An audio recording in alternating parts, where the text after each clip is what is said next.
My wife's son is dying and she refuses to go see him. My wife Sarah has a son, Vicky, from her previous marriage. Because of the way my wife and I got together, there was a lot of strife in her divorce from her ex. There was a lot of confusion in Vicky's life and he was only 8 at the time. For a few years, my wife tried her best and tried everything to help him, but it was like the more she tried, the further away he got. It came to a head when he was 12 and she caught him trying to smoke, and then he almost broke her jaw when she stopped him. After that, she stopped trying to force the custody and just let him stay with his dad. When he was 14 and we had our son, she sent him a message that his brother was born and that even if he doesn't want to be around her, it doesn't mean he can't love his brother. He just responded back with "go F yourself." She tried the same thing 3 years later when our daughter was born but got no response this time. Well, 2 days ago she got a call from her ex and he was crying because apparently Vicky is dying. He has cancer and they found it very, very late. Optimistically, he only has a month left and he's been begging to see her. So, I've told my wife to go and spend the month with him.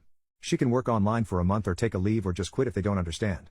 However, she's refused and she's used everything from work to needing to take care of our kids to even what if it's just a trick to hurt me more as excuses to not go. At the same time, she keeps crying, muttering about thinking she had more time, ignoring our kids, looking at old photo albums of her and Vicky. It came to a head this morning when I caught her having a breakdown in her car before going to work. I begged her to reconsider when I saw this happening and she called me a effing a-hole for trying to push her into going. I know he's not my son and that I have no right over him, but not going is tearing Sarah apart, so Ada? When our kids were born, it was not the only 2 times that my wife tried to reach out and ask if he was ready to see her. It's just when our son was born was the only time that he responded.